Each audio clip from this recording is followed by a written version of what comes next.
Endeavors. Stories powered by UNC Research. The Bullying Pathway. Dorothy Espelage is a pioneering and prolific researcher in the study of school-based bullying, rapidly growing the field and protecting kids along the way. By Alyssa LaFaro. September 21st, 2023.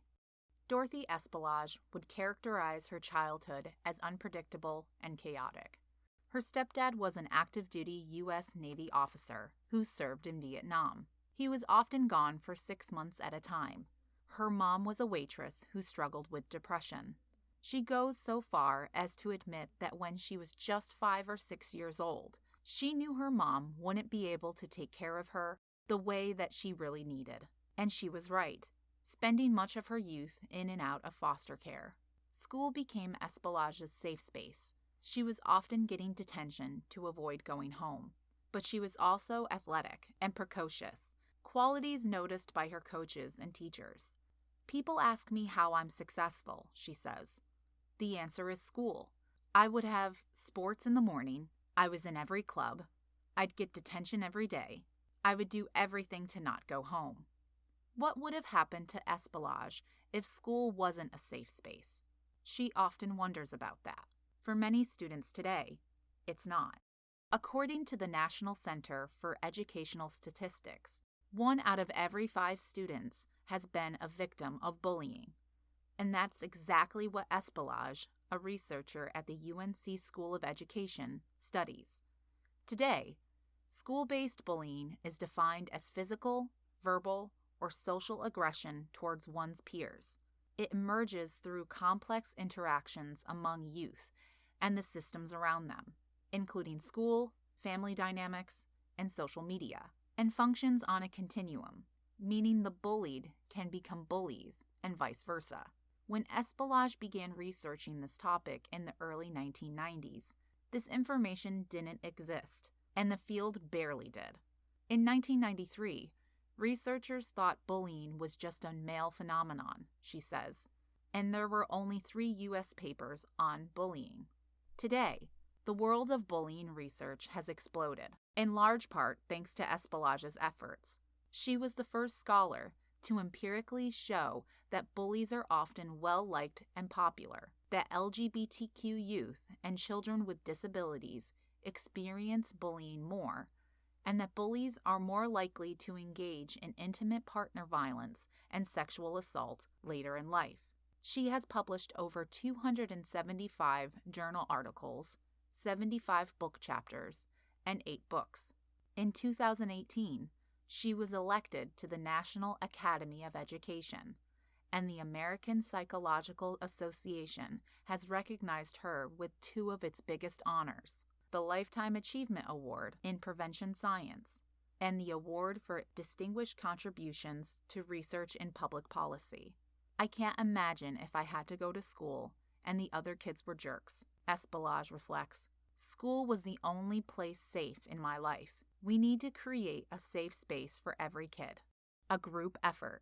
Espelage landed her first full-time faculty position at the University of Illinois, Urbana-Champaign, in 1997, and started delving into the world of bullying in an innovative way. What really differentiates it from other forms of aggression is its likelihood to be repeated, she says. School-based bullying studies from the early 1990s focused more on the individual characteristics of the youth involved, with researchers categorizing students as either bullies, non-bullies, or victims. But Espelage observed the phenomenon as something much bigger than that. She began several social network studies where she would interview middle school students and track their friendships over time. She discovered that they experience homophily, a concept in sociology where like-minded individuals are attracted to one another. Birds of a feather flock together, Espelage says. If you hang out with kids who do their homework, you're going to do your homework. If you hang out with kids who use substances, you're going to use substances. And if you join a group of kids who engage in bullying, over time, you become more like them. Through this work, Espelage found that bullying rarely occurred in isolation. Instead, it happened among groups of students. Similarly, when someone would attempt to stop the bullying, other kids would see that and help intervene. Bullies aren't merely social outcasts. In fact, they're often quite popular and well-liked. Perhaps not a surprise to those of us who experienced the hard knocks of middle school. But Espelage was the first to put it on paper and prove it, and the media took notice. Outlets like CNN, US Today, and the Huffington Post have highlighted her work. She also caught the attention of Oprah Winfrey, who interviewed her in 1998 when she was 29 years old. And that was just the first of 4 times she went on the talk show. Much of Espelage's work has led to the development of bullying prevention programs. Some are peer-led, which involves training student leaders to guide others by example. Others focus on building social-emotional learning skills like self-awareness, self-control, and communication. It comes down to relationships, she says. If you have strong relationships among students and peers, and between students and the administrators and students and the teachers, you have less bullying, and I've shown that in my multi-level studies. An online phenomenon. The late 1990s marked a turning point for Espelage's field. After the 1999 shooting at Columbine High School, people began to speculate bullying might be involved, and state legislatures pushed schools to develop prevention programs. At the time, Georgia was the only state with an anti-bullying law. Now, all 50 have some form of legislation.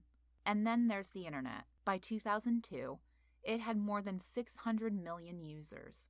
MySpace launched in 2003, with Facebook following in 2004. That same year, Canadian educator Bill Belsey coined the term cyberbullying and defined it as the use of information and communication technologies to support deliberate, repeated, and hostile behavior by an individual or group that is intended to harm others. Cyberbullying was like the flip of a switch, Espelage says. As the online community expanded and cell phones grew in popularity, bullies were no longer contained to the walls of their school, and a slew of teen suicides followed. In 2007, 13-year-old Megan Meyer took her own life after neighbors harassed her using a fake MySpace account. A few years later, 18-year-old Jessica Logan died by suicide after her boyfriend sent nude pictures of her to local high schoolers who proceeded to bully her online and through text messages. Meyer and Logan are just 2 of numerous tragedies that would follow. By 2022, nearly half of U.S. teens reported they'd been bullied or harassed online. Espelage began including cyberbullying measures in her studies in 2000. In the last 2 decades, she and her collaborators have made numerous discoveries. Face-to-face bullying is linked to cyberbullying, and she even helped develop a computer game to compare the two. Child cyberbullies and their victims often receive less parental monitoring and support than their peers. And just like traditional bullies, cyberbullies are more likely to engage in sexual harassment. In 2016, she published one of the first meta-analyses on cyberbullying. At the time, only 22 states had anti-bullying laws that included cyberbullying, and prevention programs specifically addressing the phenomenon were just beginning. A 2022 meta-analysis on interventions to decrease cyberbullying found that the average program is successful at reducing the act by up to 76% within schools. While 48 states include cyberbullying in their legislation today, more needs to be done. Espelage has turned to leveraging technology by Bully Down, a text message-based bullying prevention program focused on developing social-emotional learning skills. Students in Chatham County schools helped create the program's messaging, and 150 Durham and Chatham County students have enrolled in the 9-week pilot study. Launched in August 2023, the control group receives daily messages of encouragement. Try to be positive when you talk to yourself. What you say on the inside stays within you, even if others don't hear it. Texts for the experimental group unpack topics like empathy, perspective taking, anger management, and bullying and bystander intervention, a precursor to sexual and dating violence. In 1997, during one of her longitudinal studies with middle schoolers, Espelage couldn't help but feel intrigued by the 7th grade boy in front of her. He was intelligent and likable, but he was seemingly the most controversial student in the entire school. Of the 421 kids she interviewed, 375 named him as the biggest bully. He was so fascinating to me, she remembers. He told me he was bullied as a 6th grader, and now, as a 7th grader, he was paying it forward. I remember turning to my graduate student and saying, "Are you hearing this? This is a group process, and this works for him." He had this need for control and dominance that reminded me of sexual violence perpetrators, and that guided me to the bully sexual violence pathway. The bully sexual violence pathway is a theory developed by Espelage that suggests bullying acts as a precursor to sexual violence later in life. For a 2012 study, she interviewed nearly 1,400 middle school students over 3 years. More than half of the bullies identified, about 90 students, reported making sexual comments to their peers. 20 others spread sexual rumors, and 10 pulled at someone's clothes. In 2018, Espelage showed that homophobic name-calling in middle school increased the odds of sexual violence perpetration in high school. A recent meta-analysis she conducted between 2010 and 2021 suggests not only that the pathway exists, but that social dominance, exposure to sexual education, and alcohol use aid bullies in these actions.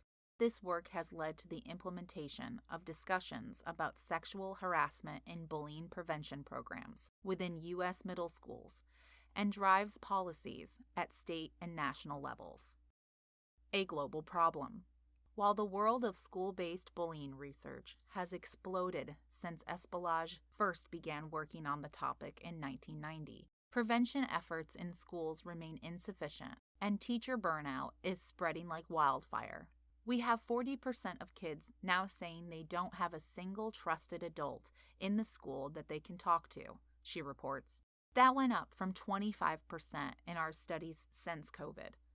If you look at the national data and the data in North Carolina, it's extremely problematic. Whoever is in the White House directly impacts funding for this work, according to Espelage, and leadership over the last decade has led to a series of ups and downs for the field. Nevertheless, Espelage surges onward like she always does. This October, she and UNC Chapel Hill are hosting the World Anti-Bullying Forum, WABF, in downtown Raleigh. Launched in 2017 by a Swedish nonprofit called Friends, WABF seeks to end violence against and between children. This is the first time the conference will be held in the United States. The Triangle is a powerhouse for bullying research. Carolina, Duke, NC State, North Carolina Central University, and Fayetteville State University have been engaged in the field for decades. Additionally, UNC Chapel Hill is a national leader in the related fields of public health, social work, and psychology. But the U.S. lags behind its international partners and anti-bullying efforts, according to Espelage. While bullying rates across the nation are down 10 to 12%, our collaborators across the world are seeing reductions of 20 to 50%. We led in the beginning, but have gone backwards because of the political climate around bullying and social-emotional learning, she says, as we begin to recover from several years of isolation as a result of the COVID-19 pandemic.